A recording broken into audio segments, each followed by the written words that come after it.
Welcome to the Criminal Imagination. This series, Crime and Civilization, begins with a simple question. What if the true purpose of law is not justice but control? Across centuries, crime fiction has recorded the political fears of its age, from cursed kings and cunning thieves to corrupt judges and silent witnesses. Each episode investigates how power operates through narrative, what it hides, who it condemns, and what happens when the system turns inwards and begins to devour itself. In 1841, a strange and grisly double murder rocked the imagination of literature. It occurred on the Rue Morgue, in a locked room, under circumstances so grotesque that all witnesses could agree on only one thing: they had no idea what they had seen. The police floundered, witness, witnesses contradicted one another, the facts refused to add up, and then, without badge, without title, without state sanction, a private citizen stepped forward, a man of logic, of solitude, of silence, and solved it. Edgar Allan Poe's The Murder in the Rue Morgue is often celebrated as the first modern detective story. But it is far more than a literary invention. It is a political parable. At its heart is a fundamental critique that the modern state, its police, its bureaucracy, its courts cannot solve the chaos of the world it claims to govern. The individual must step in, reason must replace ritual, logic must become law. This episode examines how Poe's tale inaugurates not just a genre, but a worldview, one in which rationalism enters the crime scene as both salvation and subversion, a world in which science displaces sovereignty and where the fate of the civilization rests not with king or courts but with a solitary mind staring into the abyss. The Rue Morgue murders are not just gruesome, they are absurd. A mother nearly decapitated, her daughter crammed headfirst into a chimney, the apartment locked from the inside. Witnesses report hearing voices, but none agree on what language was spoken. Every fact seems to contradict the others. Every clue becomes a dead end. And the police? They arrest a bank clerk on circumstantial grounds. He had visited the apartment earlier, that for them was enough. This, Poe suggests, is the real horror, not the crime, but the state's inability to understand it. The story unfolds in 1830 Paris, a city emblematic of modernity's contradictions. On the one hand, it is the heart of post-Enlightenment rationalism, with growing institutions of law, order, and surveillance. On the other hand, it is a city besieged by anonymity, overcrowding, and unpredictable violence. Urban life has eroded the older village-based modes of justice. Crime is no longer local or personal. It is abstract, alien, and disorienting. Poe's fiction channels this tension. The Rue Morgue becomes the symbolic epicenter of the modern chaos. It is not just a murder site, it is the embodiment of the state's crisis, its inability to see, to understand, to govern. And in this void, Poe places his hero, not a police inspector, not a judge, but a man of letters, a reader of patterns, an agent of pure logic. C. Auguste Dupin is a strange figure, a minor aristocrat, now impoverished. He lives in deliberate obscurity, occupying a shadowy apartment with an unnamed companion. He reads by moonlight, he wanders the street by night. He seeks neither fame nor fortune. He is in every way a liminal figure, socially, morally, politically. And yet, when faced with a murder that defeats the state, It is Dupin who sees the truth. Dupin represents the Enlightenment ideal of reason made flesh. He is governed not by emotion, not by duty, but by analysis. He solves crime not through interrogation or force, but by a method Poe terms ratiocination, a form of radical, disciplined inference that approaches the mathematical.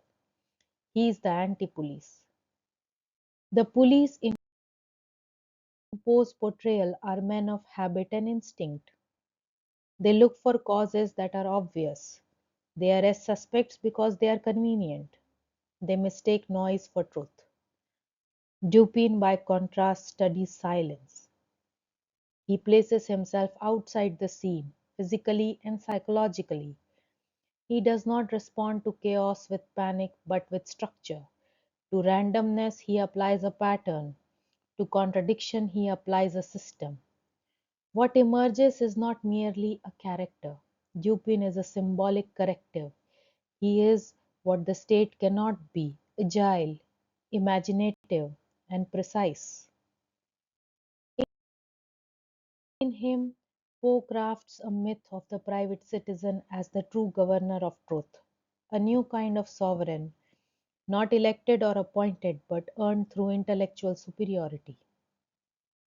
The final twist of the Rue Morgue murders, that the killer is an escaped orangutan, is often treated as bizarre, even farcical.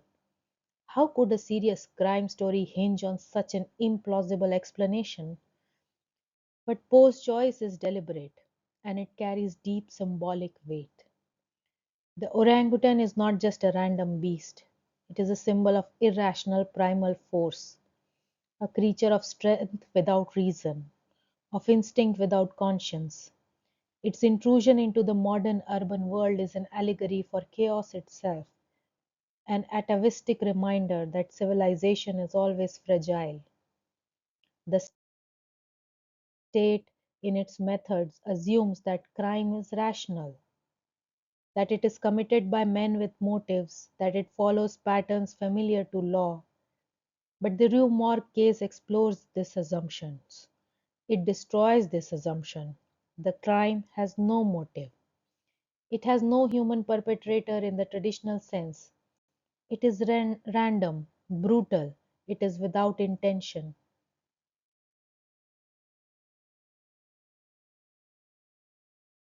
The police cannot comprehend it because it lies outside their bureaucratic categories.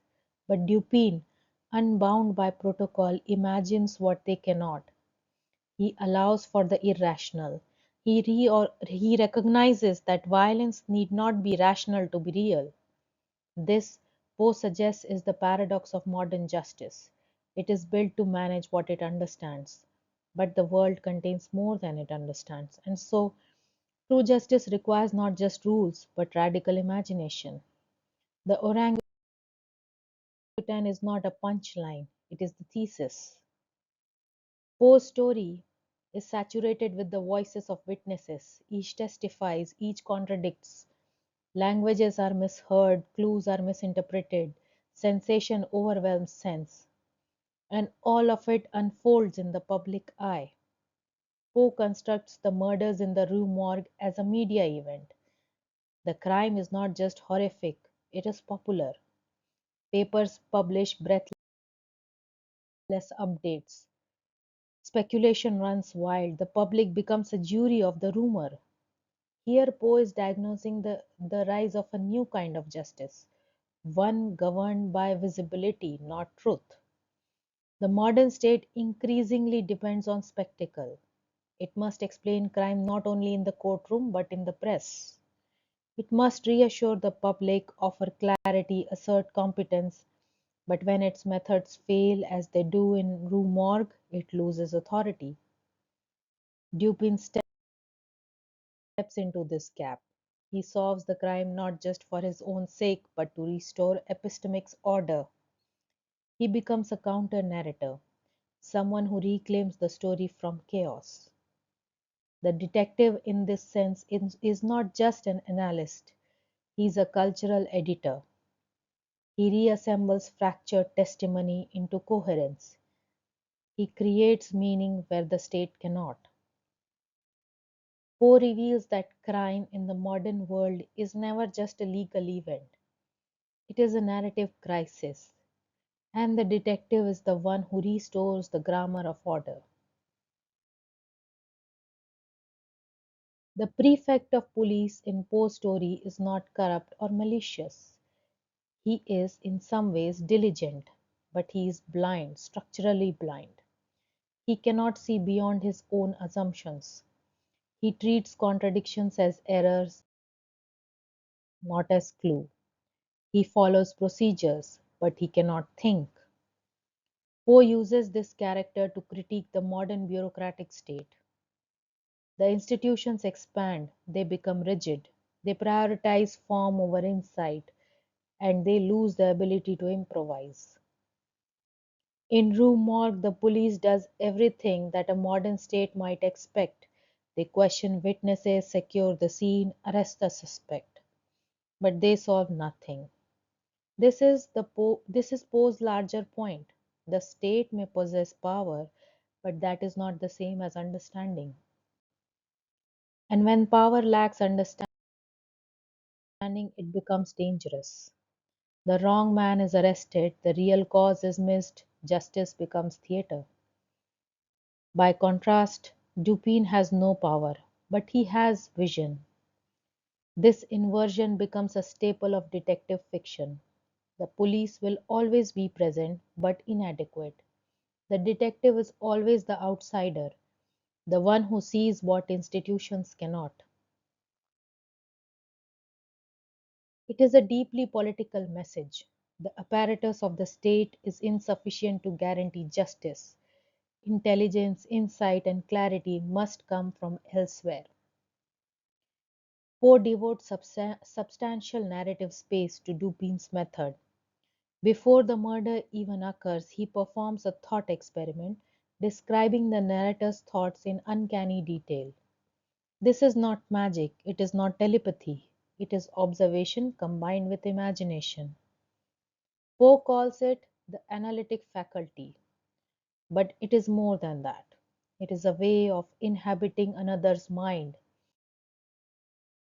of stimulating thought, of building a mental map from fragments. Dupin does not seek evidence in the conventional sense. He reconstructs the crime in the mind. He turns each detail into a variable. He weighs, balances, eliminates. This is the birth of modern deduction. It is also a new kind of power. The detective's power is not physical, not legal, not political. It is cognitive. It is the ability to impose structure on disorder. This is why Dupin and his successors are often aloof, eccentric, solitary.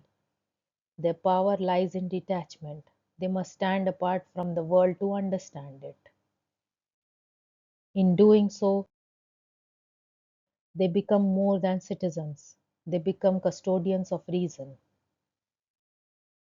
Because Poe's detective is not just solving a murder, he is performing a philosophical act, and that's why this matters.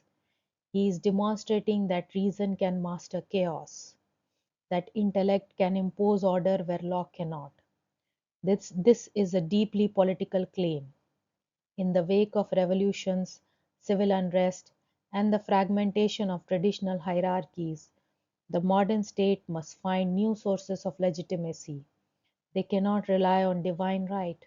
It must appear rational, competent, systematic. But Poe reveals the gap between appearance and reality. The police in Rue Morgue follow procedure, but they fail. They serve the state but don't do justice. Dupin, in contrast, models an ideal that the state aspires to but cannot achieve. He is reason without bureaucracy, justice without ritual, insight without force. He is, in essence, the fantasy of what the state should be. But that fantasy exists only outside the state, which means that Poe's tale is not merely affirming rational order. It is exposing its political impossibility. Reason exists, but not in power. That contradiction will haunt crime fiction for the next 2 centuries. The murder in Rue Morgue did not just invent a new character, it invented a new form. Before Poe, crime in literature was often moral or sensational. It was about sin, punishment, revenge. Poe makes it a problem, a system, a puzzle, a structure. From this, the entire detective genre is born.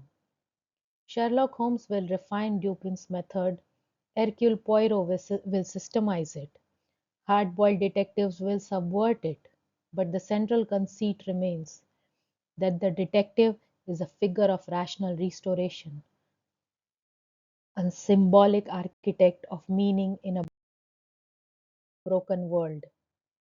At the same time, the genre begins to reflect deeper anxieties. If the detective can see what the state cannot, what does that say about the state? If reason exists only in isolation, what does that say about society? And if crime keeps recurring, no matter how brilliant the detective, what does that say about civilization itself? These questions begin in the Rue Morgue and they never leave. Edgar Allan Poe's The Murder in the Rue Morgue is more than the origin of the detective story. It is a parable of modernity. It stages a confrontation between chaos and order, between power and understanding, between the state and the citizen. It proposes that civilization depends not just on authority, but on clarity, not on law, but on logic. And yet, it quietly admits that such logic is rare, fragile, and often exiled from the centers of power. In this, it is not only the beginning of a genre, it is the beginning of a crisis. A recognition that the modern world is too complex to be governed by force alone, that justice, if it is to exist, must come from the mind, not the badge. And so Dupin solves the impossible crime, not to punish, not to prosecute, but but to prove that the truth is knowable, and that perhaps is the most radical act of all.